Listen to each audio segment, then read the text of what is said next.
Good evening and welcome to another edition of Tell the Truth and Shame the Devil. I'm Jennings Bernard, your host. As always, you can catch me right here each and every day, Monday through Friday, from 5 to 6 p.m. Tell a friend to tell a friend that Tell the Truth and Shame the Devil is on the air. You know what we do here. We talk business, legal, social, whatever affects you in this community as well as politics. Hey, we will talk about it right here on Tell the Truth and Shame the Devil. We got a lot going on in this community.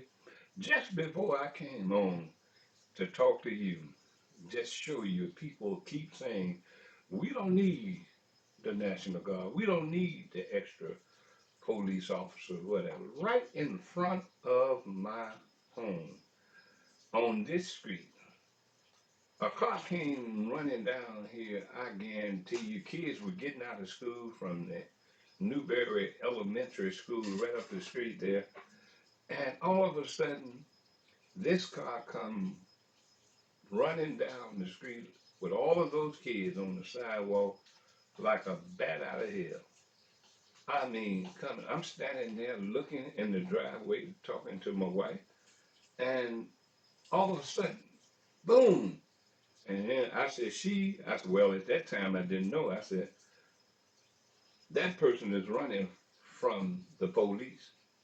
And sure enough, right behind her was all kind of unmarked cars and police, which we later found out it was a female. Now, I would demand that the car had to be stolen because if it wasn't stolen, why would you be running down in a residential neighborhood doing that much? He got bumps here, because they used to drag race down here. And we made sure we had the speed bumps, and we got the speed bumps. And she hit those bumps, almost lost control, turned that corner, and ran to the police officers coming another direction. And they hemmed her up right there at the four-way stop. Now, let me tell you something, and for you criminals out there that understand, and I've been there and done that. And I understand you cannot, let me tell you this and make clearly that you understand what I'm about to say. You cannot outrun the police helicopter, and you cannot outrun the police radio. In other words, they can dispatch, a good dispatcher will be able to tell if you're coming down this street, they can tell the other cars where they cut you off. And that's exactly what they did. When I came on the air with you, they were still down there, got her hemmed up. And I'm wondering, what is she running from? The bottom line, I believe, is that the car she was in was a stolen car. They stopped her for whatever reason. And people complain about they stopping folks. Well, they got a reason to stop you. And when they stop you and you take off and do what she did in a residential neighborhood, while children are coming from the elementary school, parents were grabbing their babies and putting them in their arm, putting them behind them, because parents were saying, if you gonna hit me, you gonna hit me before you hit my child. And I was sitting there looking, and I'm standing in my yard, and I'm looking at cars just flying by. Got that adrenaline pumping in my blood because I understood what pursuit and what could have possibly happened if she lost control of that vehicle. Ladies and gentlemen, we're going to be on two different points when it comes to this task force and the crime that is still going on in this community. And you got women out here doing just as much as the men, and they out here running from the police. You can't outrun them, no matter what. If you do outrun them, and they know what direction you're going, they're going to be sitting there waiting on you.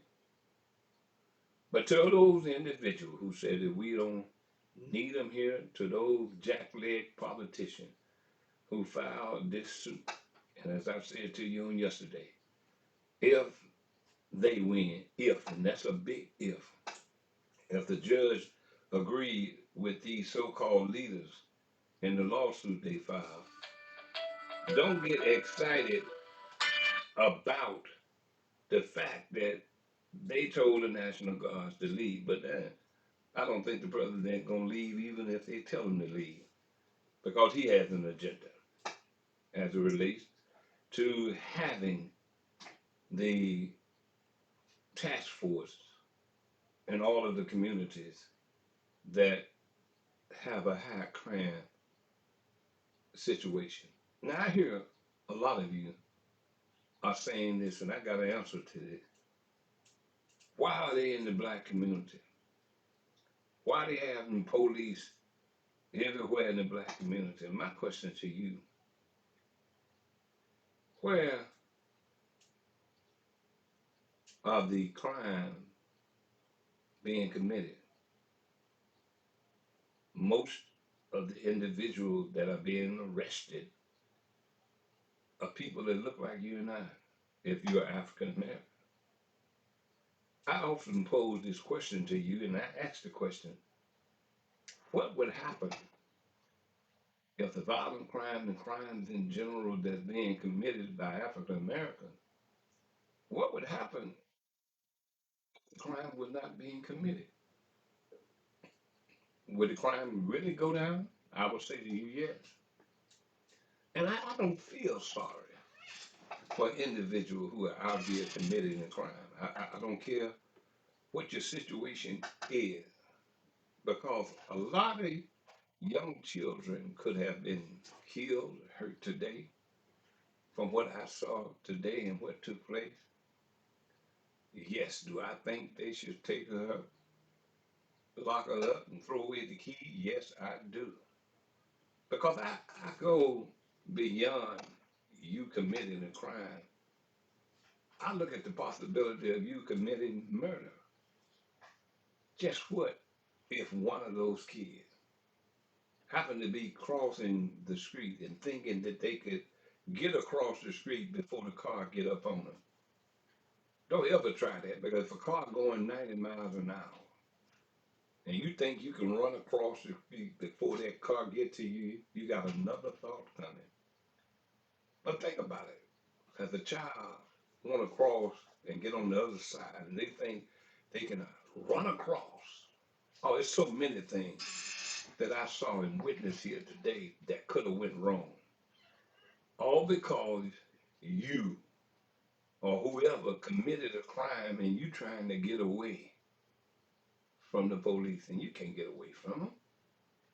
The communications that they have in the radio and all the technology that they have now that they didn't have in the 70s when I was patrolling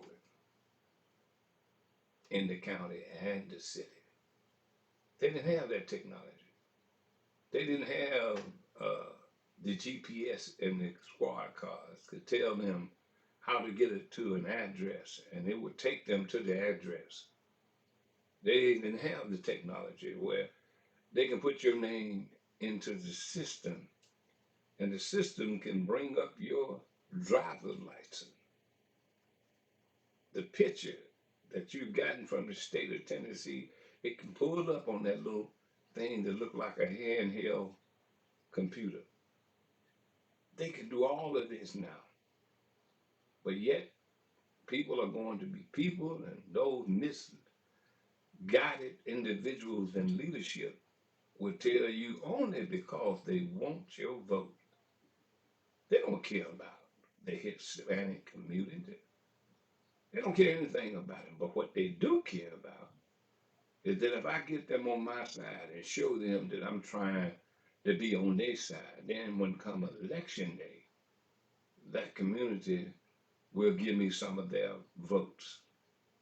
See, these individuals now that are African American in leadership, they know they're in trouble. Some feel that because you're a Democrat and Republican, we're going to talk about that too.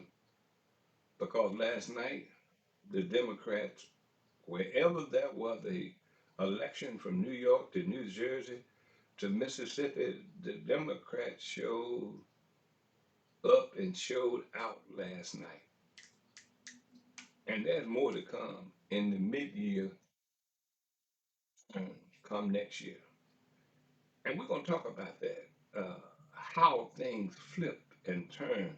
See, that's politics. I've been around politics a good part of my life, ever since I turned 18, when I voted for the first time. And I'm now 73 and never missed an election, never missed an opportunity to vote. I never. And I told my boys that, and they understand that. And I used to have those conversations about how important it is to vote. And they're doing that. They're going there and they'll call me and let me know that they voted because they knew that that was important. And we'll speak to that. That you got grown folks sitting up in your house, sucking up your air, enjoying your heat, eating your food, and they'll tell you, oh, ain't no reason for me to vote. But we'll get to all that. Let me get back to my original point.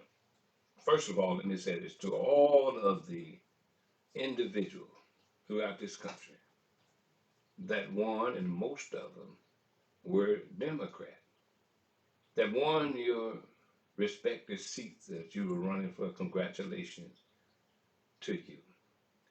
And a very special congratulations to a very dear friend of mine. Uh, Her brother, Reverend Ernest Gillespie, is a good friend of mine, dear friend of mine. We played football in Cypress Junior High all the way to Douglas High. And most of you know him, Reverend Ernest Gillespie, pastor of the Pearly Gate Missionary Baptist Church on South Parkway near Lauderdale. Well, Teresa Eisen is one of his big sisters. I know her well. I stayed over their house as much as I stayed in my house because we were that close. And I know Sister Teresa Gillespie Eisen. I know her, the family, Erskine, along with Teresa and Ernest, all dear friends of mine. And congratulations to you, Senator. Congratulations. And I always say this, be careful what you ask for. I told you all, I told AC Warden that. I say you just might get it. But to my dear sister, I want you to remember one thing as you embark on this career, that the people who have given you their support, showed you their love, and showed you the opportunity to represent them. And I say to you, Senator Teresa Gillespie Eisen, you represent them, and you represent them well. Don't get caught up in the groups or the he said, she said, or get caught up in these political individuals who think they know more than you do. And they may do know more than you because you're new to the Senate seat. And that's a powerful position that you've been given to. Love the position and respect the people that respected you by putting you in that seat. To all of the Democrats, not only am I talking to Senator Eisen, I'm talking to you as well. You all have a responsibility to represent the people who showed you love. Don't get in those positions and forget how you got there and why you're there. You got there because of the love that the people showed towards you and the respect that they had for you to represent them. Above all, never forget why you're there, because so many people that have been given the opportunity is more about them than the people who put them in the position. And I don't want either of you to fall into that category. Speak up, speak loudly, speak clearly. Let them know who you there to represent, and that is the people in your district. Some people have been given that opportunity and abused the opportunity. But let it be your decision, not some other politician decision to tell you what you ought to do and how you ought to vote. People didn't put you there.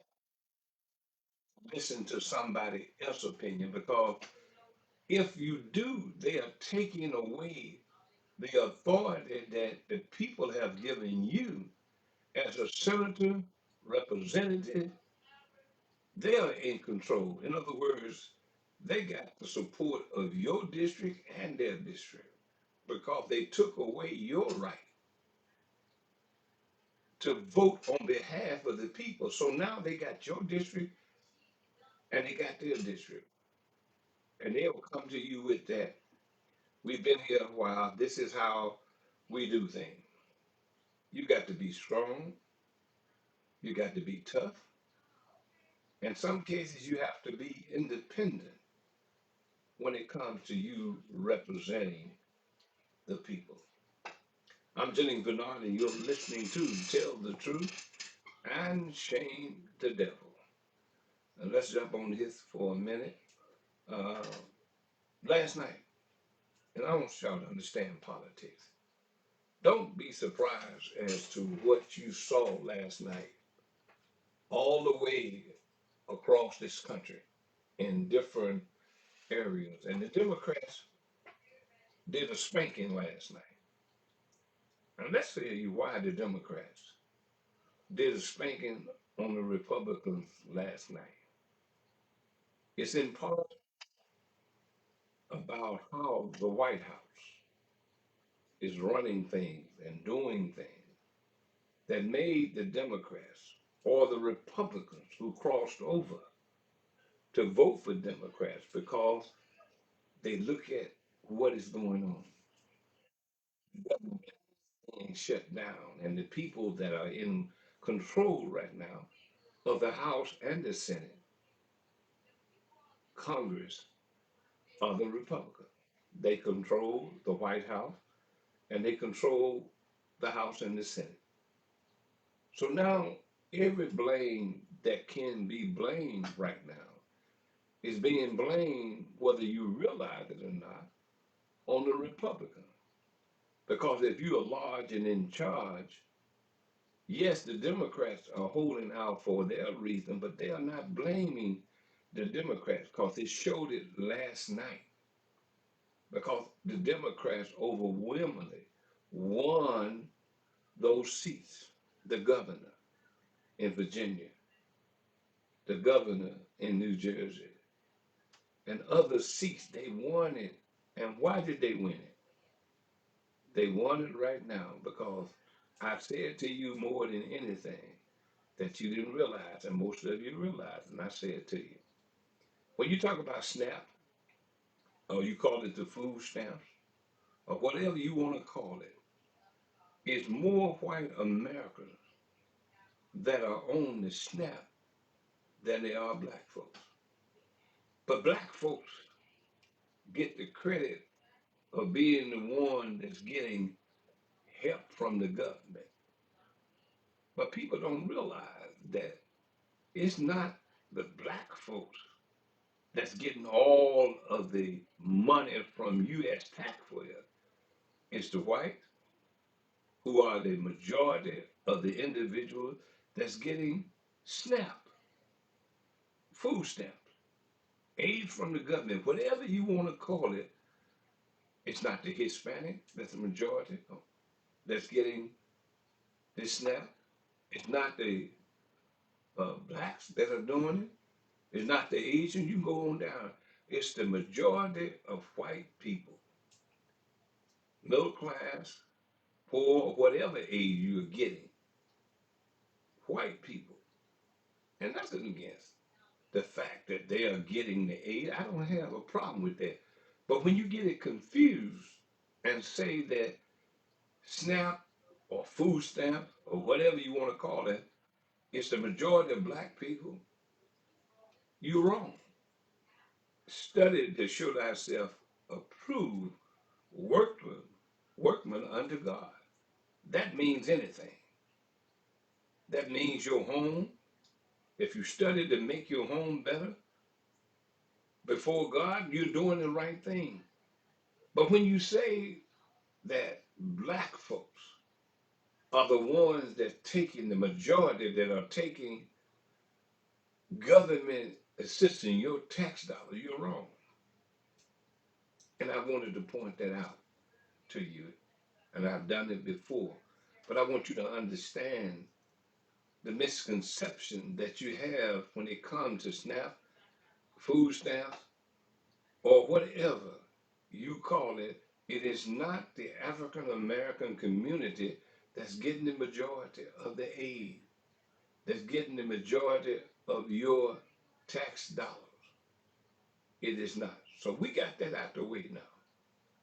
But let's talk about why that the Democrats gave a spanking. And every analyst that I've talked to and I've listened to today on television, they say this is a pure indication of what's going to happen in the mid-year term of next year. And let me tell you why that. When the Democrats were in charge and the people got upset with the Democrats, not only did the Republicans take the White House, not only did they take the House of Representatives in Washington, they also took the Senate. Why? Because people got upset with, for whatever reason, and they united and got together and they took the House, the Senate, and the White House. Well, it's a flip thing. Every so many elections that happen, you go back and search the history, excuse me, you will find that it happens every so many elections. I believe that the Democrats, based on this situation, from the air traffic controller to uh, the airport security being laid off, all federal people are not getting their pay. The people are pissed off about that. The people who are not getting the check, and I saw the report where the air traffic controllers are calling in sick, where they haven't gotten paid. They're missing two paychecks. And then you have the president to say that I'm not going to give them their back pay. Now you go on that line to make me think that you think you're a slave master, that you can put people in the field, get them to work and not pay them. And that's my point. Why in the mid-year, this thing will flip more in the Democrats' way simply because the government shut down. The federal workers are not getting their paycheck. Local mayors are lying to the union in regard to contract negotiation, Paul Young, that they were supposed to get the police officer 5%, but he wanted to cut back to 3%. Even though you sit down, looked across the table at these men and women who need the cost of living, you made an agreement, Paul Young, but then you turned around and took it back because you thought you had that much authority to do it. But it's going to cost you in next year, well, the next 3 years election. You're a one-time wonder, as they would say. I believe it's over for you. I think Lee Harris will never be elected again unless the individual who stay ignorant to what Lee Harris has done, and that's absolutely nothing but raise your taxes.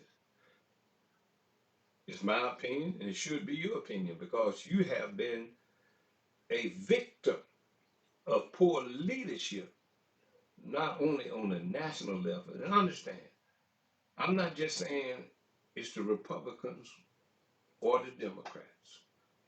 On a national level, it's both.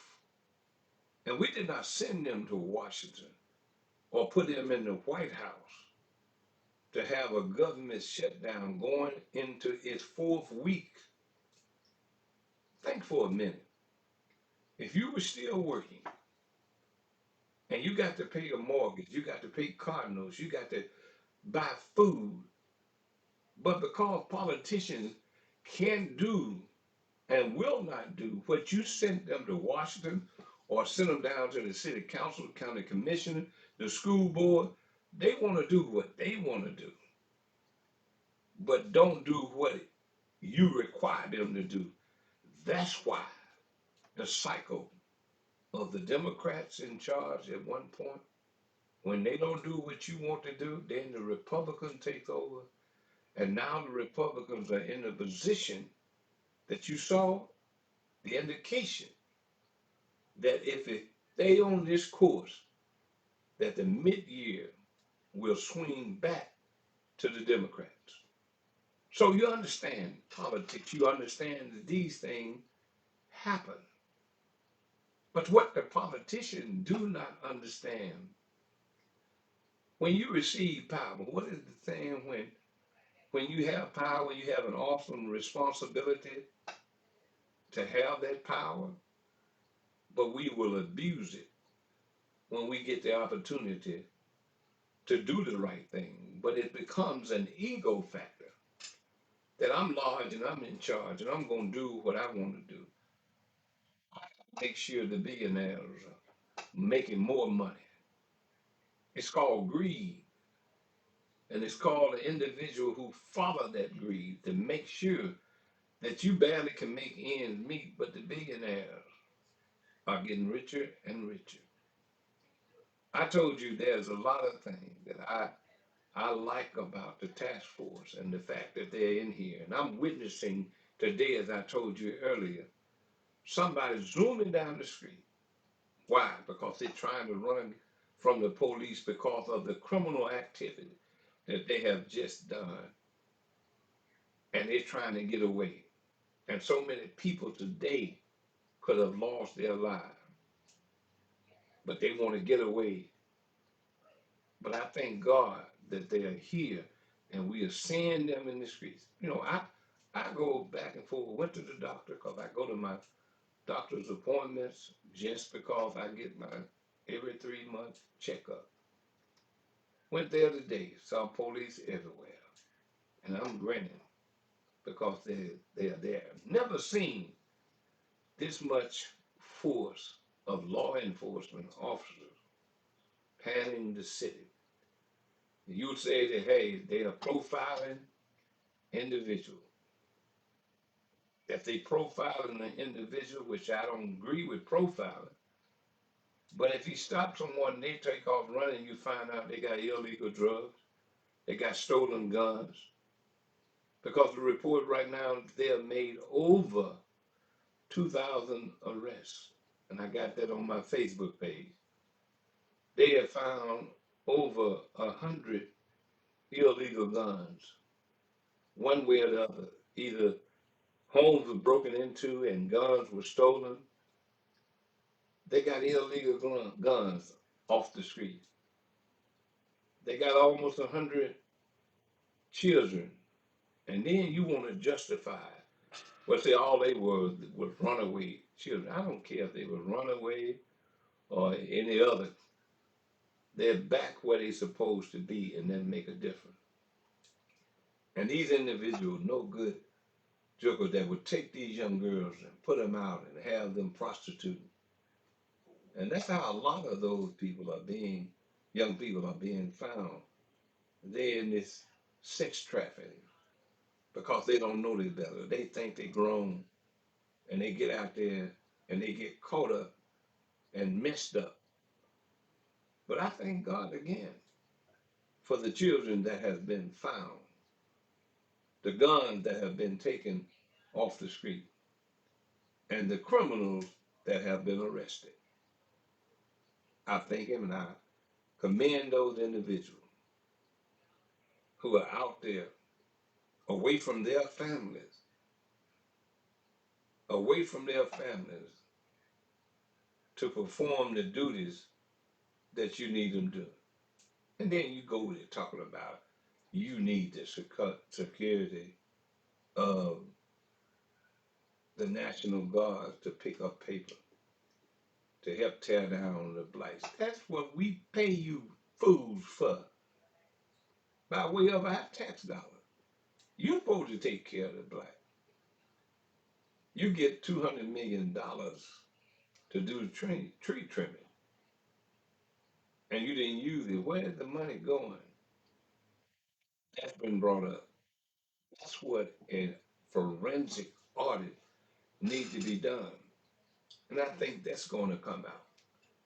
We're going to be looking at this situation to come, and I think next year is going to be a bombshell that come through the political situation in this community, and the result will be totally different. Elected officials who have been elected again, do what you've been elected to do. Don't be playing with big wheels while eating big meals and making big deals. The people will soon find you out. And if you ask for it and you're not prepared to do it, then you have failed the people already. See, I've never ever been an individual that believe in on the job training. And let me tell you a little story here that my father was a tile setter, did it for 47 years. In the rain, cold, he did the tile setting. He would go in the bathroom and turn a bathroom into a work of art. I used to look at him. I wasn't old enough to help him, but I was a helper. He would say to me, and they called me Sonny, he would say, Sonny, get me a box of that towel, bring it over here and sit it right here. And you sit on this bucket and you watch me do what I'm doing. And not only did he do it for me, he did it for my other three brothers. And we used to go and help him and watch him. My older brother picked it up right away. But myself and my other two brothers, we sit and we watched. We learned. And I remember one time my father had to go to look at something else. And I was there with him by myself. And I said to him, Daddy, you want me to finish what you was doing? And he said to me, boy, you know what you're doing? I said, I've been watching you for a long time and how you lay the towel. And at that time, they called it stick-on towel. I said, I can do it. He said, well, okay, I tell you what. I'm going to run over here on this other job and look at it, and you go on and start laying the towel. You know what it is to grout it after it's set for a while? Yeah, Daddy, I watch you do it. He said, okay. So he left me there alone in that apartment building. It was a bunch of apartments right there off of Poplar in Germantown. Never will forget it. And he said, go on and do what you going to do.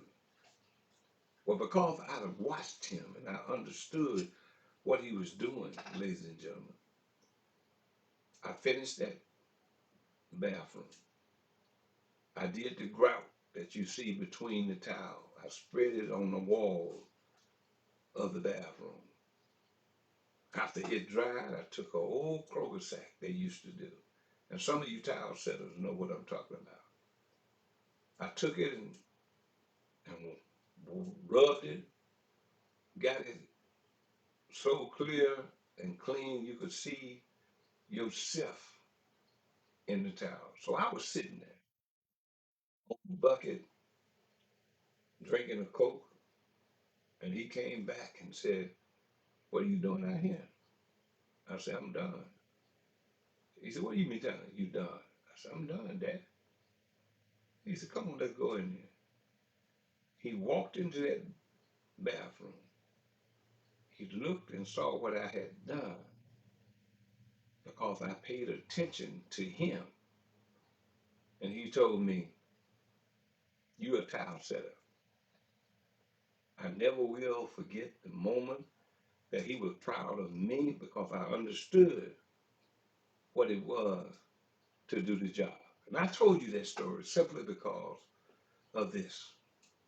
Be careful what you ask for if you're not prepared to do it. Because I'm going to tell you something. If you don't know it, it takes a powerful person, an individual, to stand on a Senate floor and argue the point that you have in a bill that you're trying to get through. You can't go there on the job training. You should know about how that job is done before you ask the people to put you in there. So anybody that goes into a position that you're gonna have to lean over, and I see that a lot in county commission and city council, leaning over and asking the most experienced individual, "What shall I do? How should I vote?" Then you're not representing the people because the people thought that you knew what you was doing when you asked for the job.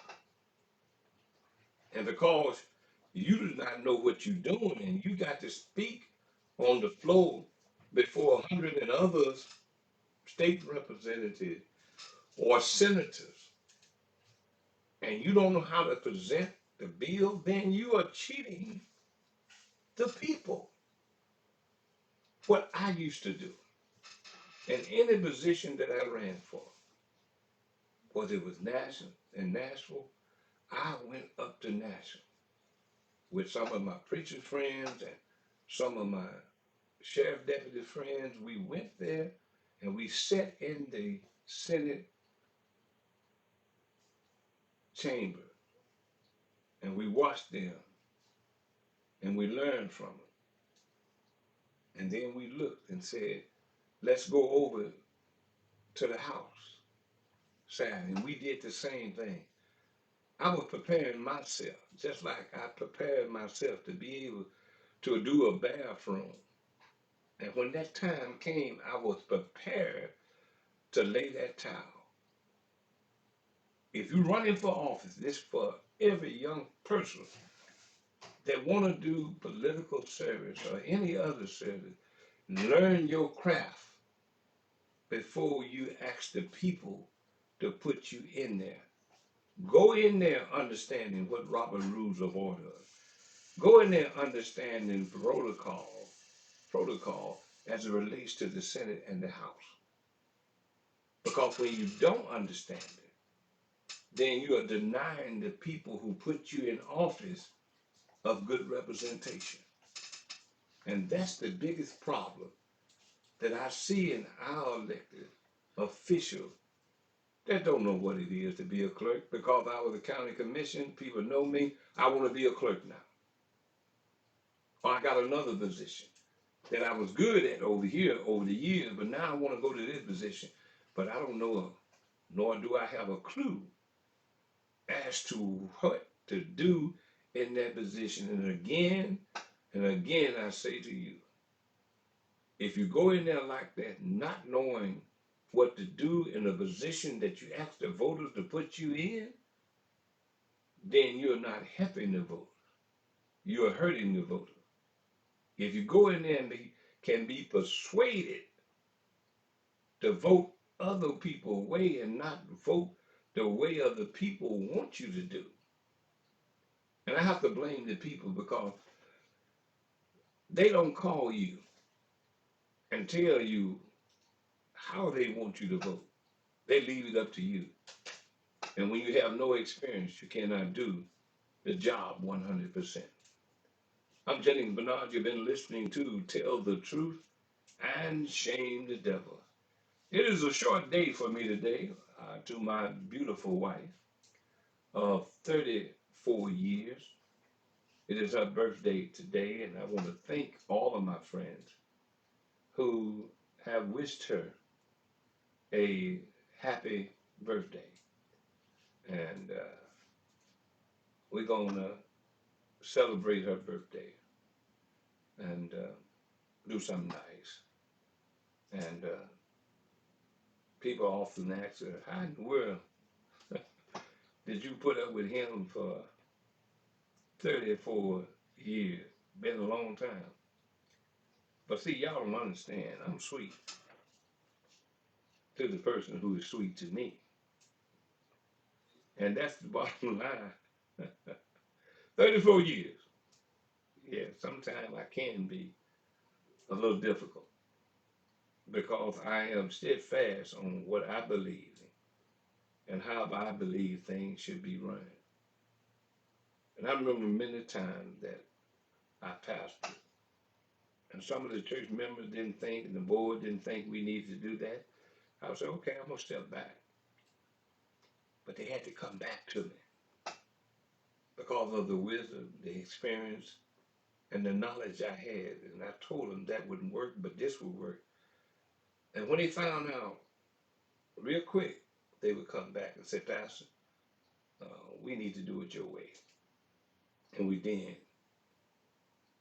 And we had a successful ministry as it relates to the churches that I pastor. See, I'm spiritually inclined to do what the Spirit tells me to do, no matter what it is. I will call you out. And sometimes I'll call you out your name to get your attention. I will tell the folks what you're doing, whether it's good or bad. I'll do that because somebody has to be strong enough to call it out. I got things on my Facebook page that we're going to discuss, and I'm getting the receipts, information on this, and we're going to talk about it. And you ought to be nervous because you don't know what I got and the information that I have received, and we're going to talk about it. I think the forensic audit is going to put some people in jail. And if they didn't, they cut deal not to go to jail. Like Brian Carson, former chairman of the Democratic Party. And we're going to talk more about that from the information I've received. That actually took $26,000. Instead of going to jail, as you well know, they cut a deal for him to pay the money back. If you and I had took 26,000, we would have been in jail. But he didn't go to jail. So they say, well, he wasn't convicted, but he's still a thief because he had to pay the money back. Or did he pay it back? Because these deals are being cut. And I don't think that's fair to you or to the Democrats to have a chairman to steal from you and then end up being the executive coordinator for the General Session Court when all of those women and men who have been down there 30 years could have took that position, but you put a crook. And Judge Winfrow, you are a part of that. And the people will know your role in that and others' role in making that happen. It's tell the truth and shame the devil. And I'm not angry as some may be saying, you just frustrated. I'm not frustrated. It's about doing the right thing. I was raised to do that. I believe in doing right when it comes to the people, and you're supposed to be a servant of the people. Do the right thing. Ladies and gentlemen, I really do appreciate you. And let me say this before I go. I want you to go and subscribe. Uh, if you enjoy this show, and many of you have every month, I want you to subscribe. Go down there and hit the subscribe button because we on the course spiritually to make this bigger and better. And while you are subscribing, we thank you for that. On Facebook, I need you to go to the website. And I'm going to keep asking, I'm going to keep telling you every day. Go to the website, which is memphisrealtalk.com. Memphis Real Talk, that's one word, .com. The website will come up and you'll see what we are doing. But this is just the beginning of the journey of communication that we want to get to, where you would have a voice, the citizens of this community would have a voice, and you would know, and we will bring the individual who are worthy enough, who are strong enough to come and talk to you. Now, if they're not on here, then I don't even consider them because you're gonna be asked. But if you refuse because you hear the mumbo jumbo, you don't want to go on that show. Well, to me, if you're asking people to put you in position, you ought to be man and woman enough to come in here and get whether it's the criticism or the knowledge. You ought to be man and woman enough to do it. But go to memphisrealtalk.com and see the donation button. Click on that. No matter how small or how large, just click on that button to help us on this journey to do bigger and better things. And if you look at the website and you study it, you can understand the direction that we are taking this for you. I'm Jennings Bernard. You've been listening to Tell the Truth and Shame the Devil. In the words of my grandmother, she used to always say, if it's the Lord's will and the creek don't rise, I'll see you on tomorrow. But remember what I said. Trust everyone, but do not trust the devil inside of them. God bless you and may he keep you.